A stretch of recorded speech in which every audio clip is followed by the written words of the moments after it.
Assalamualaikum warahmatullahi wabarakatuh. Salam sejahtera bagi kita semua. Pada video media pembelajaran ini, saya akan membahas pengetahuan dasar tentang ilmu ekonomi. Sebelumnya, perkenalkan nama saya Abdullah Rashid Ahadian, mahasiswa KKN Tematik Universitas Trunojoyo Madura dari kelompok 14 yang bertugas di Kelurahan Kemayoran, Kecamatan Bangkalan, Kabupaten Bangkalan, Madura. Pada video media pembelajaran kali ini ada beberapa bab yang akan kita bahas. Yang pertama, kita akan belajar definisi ilmu ekonomi dan analogi ilmu ekonomi itu seperti apa. Kemudian, pengertian ilmu ekonomi menurut para ahli ekonomi. Di bab kedua kita akan belajar kegiatan ekonomi, di mana kegiatan ekonomi itu terdiri dari kegiatan produksi, kegiatan distribusi, dan kegiatan konsumsi. Pada bab ketiga, kita akan membahas tentang kelompok ilmu ekonomi. Di dalam pembagiannya terdiri dari 3, yaitu ilmu ekonomi deskripsi, ekonomi teori, dan ekonomi terapan. Bab terakhir yang tak kalah penting, kita akan membahas tentang skala prioritas dan kita akan membuat tabel kuadran skala prioritas beserta contoh studi kasus skala prioritas agar teman-teman di sini bisa mempraktikkan langsung bagaimana cara mengatur keuangan. Teman-teman di sini pasti gak asing lagi sama yang namanya ekonomi. Tapi tahu nggak apa itu ekonomi? Istilah ekonomi berasal dari bahasa Yunani yaitu oikonomia. Oikonomia terdiri dari kata oikos dan nomos. Oikos yang berarti keluarga, rumah tangga, sedangkan nomos yang berarti aturan, peraturan, atau hukum. Jadi, oikonomia diartikan sebagai aturan atau manajemen dalam rumah tangga, bagaimana mengelola keuangan rumah tangga. Istilah ekonomi bisa kita analogikan seperti tubuh manusia atau bisa juga rumah tangga. Analoginya seperti sebuah keluarga di dalam berumah tangga, di mana di situ ada orang tua, ada anak, ada pembantu, lalu siapa saja yang menerima pendapatan dan siapa saja yang sering mengeluarkan pendapatannya. Kemudian suatu saat rumah tangga itu mengalami kesulitan karena pendapatannya menurun atau bisa jadi pengeluaran lebih tinggi daripada pendapatannya yang akhirnya mengakibatkan rumah tangga itu utang ke orang lain. Nah, dari kejadian tersebut seseorang bisa menjadi mengerti nih bagaimana caranya mengelola keuangan yang baik dan benar. Atau istilah ekonomi bisa dianalogikan seperti tubuh manusia yang lebih kompleks. Nah, hal ini juga berlaku dalam konteks negara yang skalanya lebih besar dan lebih kompleks. Namun, secara umum, pengertian ilmu ekonomi adalah ilmu yang mempelajari aktivitas manusia yang berhubungan dengan produksi, distribusi, dan konsumsi terhadap barang dan jasa. Sebelum kita membahas ilmu ekonomi lebih jauh, kita akan belajar pengertian ekonomi dari beberapa ahli ekonomi. Sebenarnya ada banyak ahli ekonomi yang membahas pengertian ekonomi, tapi pada video media pembelajaran kali ini hanya ada 3 orang ahli ekonomi yang akan kita pelajari. Pertama ada Adam Smith yang dijuluki sebagai Bapak Ekonomi atau Bapak Kapitalis. Lalu yang kedua ada Alfred Marshall dengan bukunya yang terkenal Principles of Economics. Dan yang terakhir Paul Samuelson yang memperoleh hadiah Nobel. Adam Smith mengatakan ilmu ekonomi adalah ilmu sistematis yang mempelajari tingkah laku manusia dalam usahanya untuk mengalokasikan sumber daya yang terbatas untuk mencapai tujuan tertentu. Artinya, setiap individu berusaha untuk menggunakan modalnya sehingga memperoleh hasil yang setinggi-tingginya. Bapak kapitalis ini berpendapat bahwa pemilik modal adalah tokoh sentral dalam pembangunan ekonomi. Jika para pemilik modal ini diberi kebebasan berusaha, maka usahanya itu dengan sendirinya akan memberi manfaat kepada masyarakat sekitarnya. Karena menurut Adam Smith, perekonomian akan tumbuh dan berkembang jika ada pertambahan penduduk yang memperluas pasar dan mendorong spesialisasi. Selanjutnya, pengertian ekonomi menurut Alfred Marshall. Pria kelahiran asal Inggris ini mengatakan bahwa ilmu ekonomi sebagai ilmu yang mempelajari tindakan manusia secara perorangan kolektif dan kaitannya dalam penggunaan barang-barang material. Ia mengatakan, ekonomi adalah sebuah studi mengenai bagaimana manusia menjalani kehidupan, bergerak, serta berpikir dalam konteks sehari-hari. Ini artinya, ekonomi membahas kehidupan manusia yang berhubungan dengan bagaimana ia memperoleh pendapatan dan bagaimana pula ia mempergunakan pendapatannya itu. Oleh karena itu, konsep dan prinsip ekonomi seharusnya ada dalam setiap kegiatan kita sehari-hari. Selanjutnya yang terakhir, pengertian ekonomi dari pemendang hadiah Nobel di tahun 1970, ia berpendapat bahwa ilmu ekonomi adalah studi tentang membuat pilihan dengan atau tanpa menggunakan uang dalam menggunakan sumber daya produksi yang terbatas. Samuelson mengatakan, meskipun dengan sumber daya yang terbatas, tetapi mereka dapat menggunakan berbagai cara untuk menghasilkan berbagai jenis barang dan jasa, dan bisa memanfaatkan sumber daya yang terbatas tersebut. Pada bab 2 ini kita akan membahas kegiatan dalam perekonomian. Secara umum, kegiatan ekonomi itu ada 3, yaitu yang terdiri dari kegiatan produksi, kegiatan distribusi, dan kegiatan konsumsi. Adapun kegiatan produksi itu meliputi barang mentah, barang setengah jadi, dan barang jadi. Sedangkan kegiatan distribusi itu meliputi pengangkutan dan pengiriman barang, dan kegiatan konsumsi itu meliputi rumah tangga, pemerintah, dan industri. Intinya, kegiatan ekonomi itu suatu kegiatan yang dilakukan oleh manusia untuk memenuhi kebutuhan hidupnya. Untuk lebih jelasnya, kita akan membahas masing-masing kegiatan ekonomi tersebut. Pertama, ada kegiatan produksi. Kegiatan produksi ini dapat diartikan sebagai kegiatan untuk menghasilkan atau menambah nilai guna suatu barang dan jasa. Adapun orang atau badan usaha yang melakukan kegiatan produksi disebut dengan produsen. Proses produksi dapat dikatakan berjalan secara efisien jika proses produksi mampu menghasilkan output maksimal dengan input yang minimum. Inilah yang dikatakan dengan prinsip ekonomi, yaitu mendapatkan hasil yang sebesar-besarnya dengan mengeluarkan biaya yang sekecil-kecilnya. Di sini kegiatan produksi meliputi input, kemudian diproses, dan hasilnya berupa output, di mana input adalah segala sesuatu yang akan diolah seperti barang mentah ataupun barang setengah jadi. Kemudian diproses untuk mengolah input tersebut, yang akhirnya akan menghasilkan output atau hasil dari proses pengolahan. Lalu selanjutnya ada kegiatan distribusi. Dikatakan distribusi karena tujuan utamanya adalah untuk menyalurkan barang hasil produksi dari produsen ke konsumen. Kegiatan distribusi meliputi kegiatan perdagangan, pengangkutan, penyimpanan, dan seterusnya hingga barang atau jasa tersebut sampai pada konsumen. Atau dengan kata lain, distribusi itu menghubungkan antara kegiatan produksi dan konsumsi.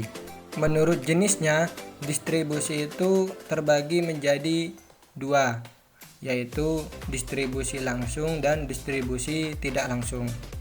Adapun dikatakan distribusi langsung karena proses penyaluran barang dari produsen dilakukan secara langsung ke konsumen.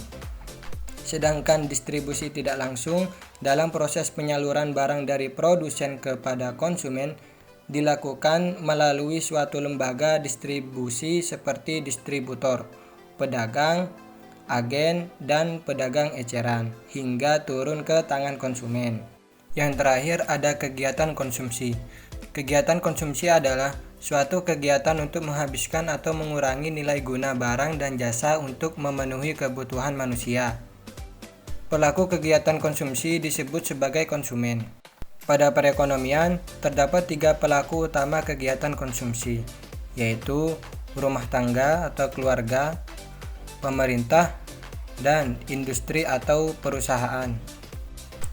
Biasanya, tiap-tiap anggota keluarga itu memiliki kebutuhan yang berbeda-beda, mulai dari kebutuhan ayah, kebutuhan ibu, hingga ke kebutuhan anak. Sehingga jenis konsumsi yang dilakukan pun banyak ragamnya. Misalnya anak membutuhkan konsumsi buku pelajaran, ayah membutuhkan konsumsi koran, dan ibu membutuhkan konsumsi majalah wanita. Namun dalam konsumsi rumah tangga ini harus disesuaikan dengan kebutuhan-kebutuhan yang ada dan menghindari kegiatan konsumtif yang tidak perlu. Kemudian pemerintah juga melakukan kegiatan konsumsi.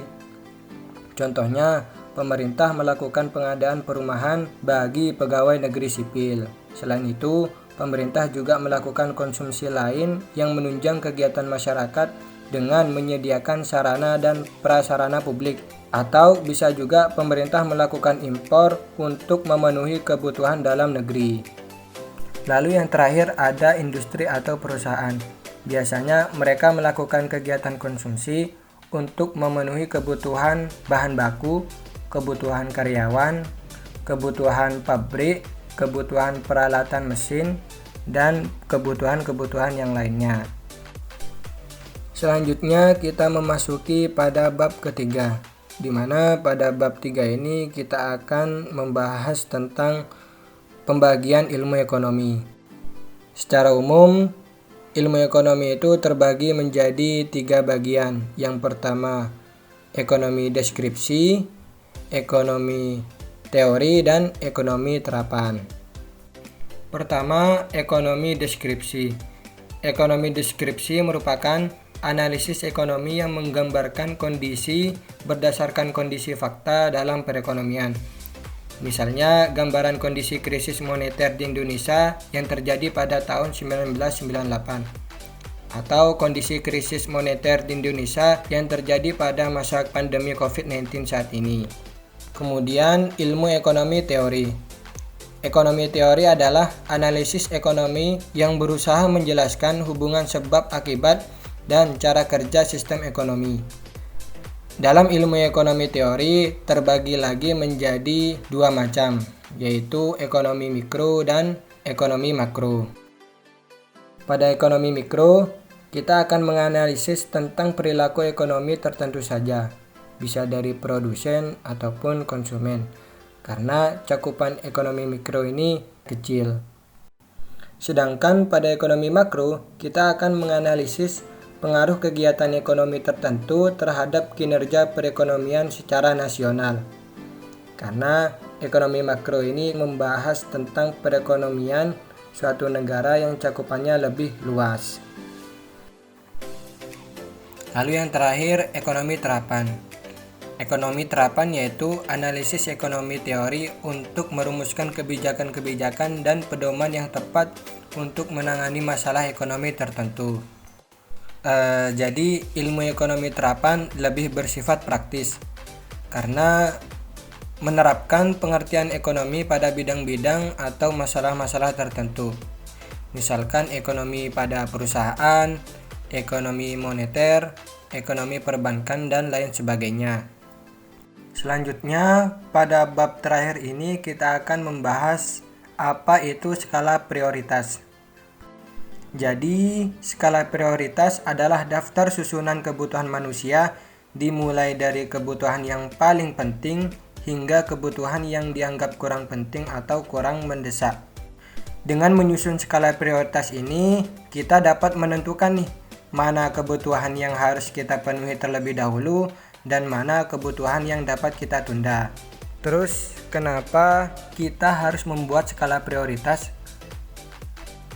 Karena dalam kehidupan kita sehari-hari pasti ada yang namanya kelangkaan terhadap barang atau jasa untuk memenuhi kebutuhan kita. Arti dari kelangkaan di sini maksudnya ketika kemampuan tidaklah sama dengan kebutuhan kita. Lalu bagaimana caranya supaya kita tahu kebutuhan apa saja yang harus kita beli terlebih dahulu? Nah, untuk memudahkan kita dalam menentukan sebuah prioritas, coba teman-teman perhatikan tabel skala prioritas ini. Jika masih bingung melihat tabel ini, coba teman-teman perhatikan di sini kan terdapat 4 kuadran, yaitu kuadran 1, kuadran 2, kuadran 3, dan kuadran 4. Dan di setiap kuadran ini memiliki arti masing-masing, di mana kuadran 1 merupakan kebutuhan yang penting dan mendesak, kuadran 2 merupakan kebutuhan yang penting dan kurang mendesak, kuadran 3 kebutuhan yang kurang penting dan mendesak, dan kuadran 4 kebutuhan yang kurang penting dan kurang mendesak.